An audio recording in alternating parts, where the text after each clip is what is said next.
All right, News Talk 600 KCOL. Let me bring Mark Mix in here to the program. Unrelated to gay pride at Trilby at Kennard Middle School in northern Colorado. Mark Mix, how are you, sir? I'm doing fine, Jimmy, and notwithstanding that, it's all related, Jimmy. It's all related. It's all the unions is what we got to get to. President, you're the president of the National Right to Work Committee. You have 2.8 million member public policy organization, and you're also the president of the National Right to Work Legal Defense Foundation.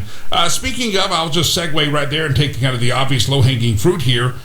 We have a problem across America in many states. Colorado is one of them, is that schools seem to be less and less accountable to the will of the parents and more and more accountable to the will of agenda that's political.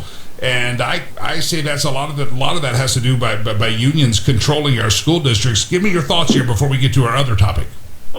Yeah, absolutely, Jimmy. I mean, we've seen a tremendous display of political power by union officials, particularly teacher union officials, over the last year with the schools and how they've been, Randi Weingarten, the president of the American Federation of Teachers, which is an AFL-CIO affiliate, is basically the one to go to if you're going to find out if your school is going to be open or not. She gives the thumb up or thumb down on school openings. And when they were caught working with the White House and the Center for Disease Control about drafting the new guidelines for school openings, I mean, all of a sudden she started to pucker, and now she says, oh yes, the schools will be open in September. But it shows you how this monopoly power that's been granted to unions over government sector workers, i.e. teachers in the government school system, has exercised itself to the point where they make decisions. Parents aren't involved. School boards are usually elected by the unions. They sit across the table from the people that they elected to office, and their will goes in the government school system. And I think we've seen a great example of that. Well, I shouldn't say great example, a very powerful example of that over the last year and a half. Mark Mix is my guest, again, president of the National Right to Work Committee, 2.8 million member public policy organization, also serves as president of the National Right to Work Legal Defense Foundation. I'll give you a website here in just a moment. Mark, the reason I brought you on here today is there's this claim that is Business Insider reports recently that Vice President Kamala Harris says because all jobs are not union and because of the anti-union trend, that is costing workers $200 billion, so everybody needs to be unionized because anti-union trends are costing $200 billion. Help me understand, where does she get those numbers, and are they accurate?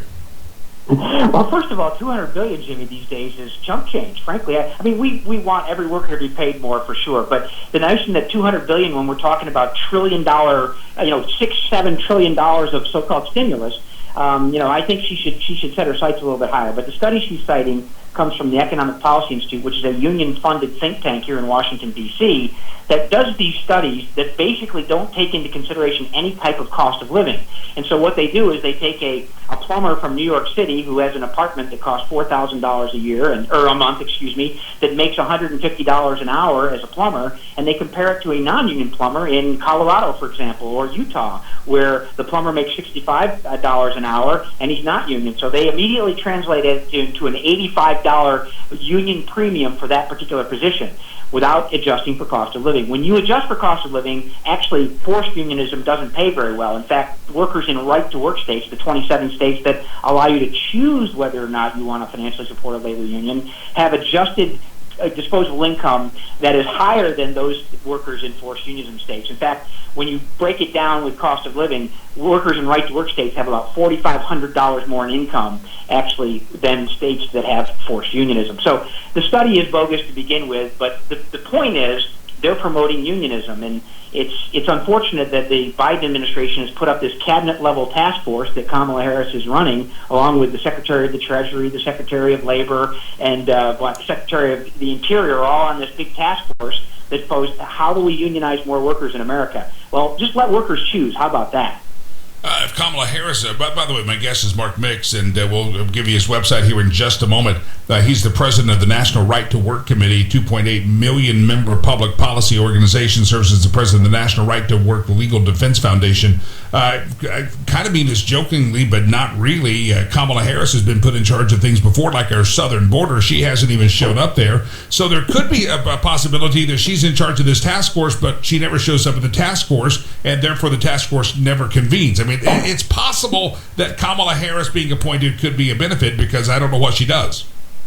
Yeah. Well, that's right. I mean, but she did have her first task force meeting last week, and that's where this report from Business Insider came out about her statements about this. So the task force has met. They have gavelled in the task force, unlike getting to the border. But, it's interesting because Kamala Harris, when she was the Attorney General of California, she filed a brief in one of our cases, or a case at the U.S. Supreme Court that dealt with an issue that we deal with, where she actually said in her brief, she admitted that union officials do have, and I'm quoting, substantial latitude to advance bargaining positions that run counter to the economic interests of some employees, close quote. So what she's saying here, she's saying everyone ought to be unionized, but in a legal brief filed with the U.S. Supreme Court, she says she understands that this monopoly power that unions have actually works to the detriment of some workers. So I don't know where Kamala Harris is, and she's certainly not at the border, but she did hold this task force meeting. But it's really interesting, Jimmy, that this is about exercise of power for people that were helpful in getting her to the vice president's office. No question about that. The voice of Mark Mix. Mark, so we have a task force. Anytime you get bureaucrats together, you got to be wary. You got to watch your pocketbook. You got to watch your freedom. You got to watch your liberty.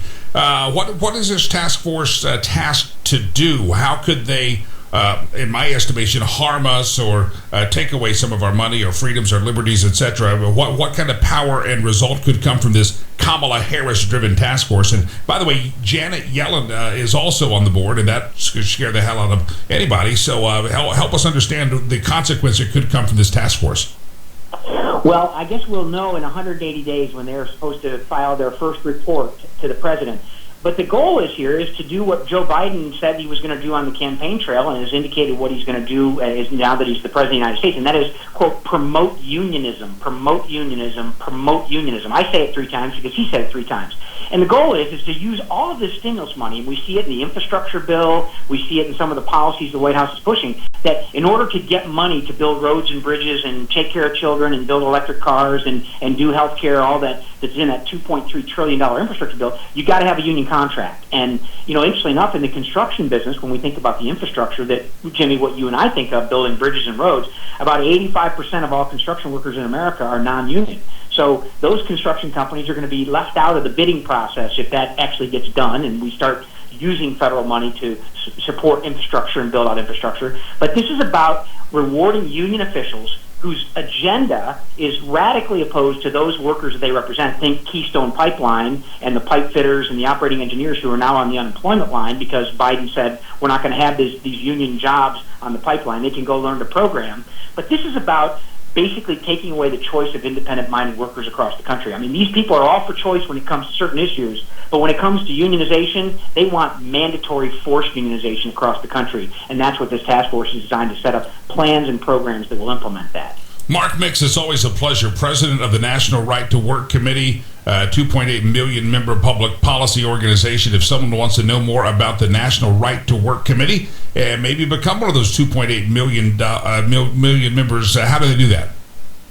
They can find us on that amazing internet Google thing that you mentioned at the outset here. They can at www.nrtwc.org, nrtwc.org. Mark Mix, appreciate you. Thanks for coming on. Say it again. I already screwed it up. NRTW, November, Romeo, Tango, Whiskey, Charlie.org. All right, NRTW.org. Thanks, Mark Mix. Appreciate you being on the program.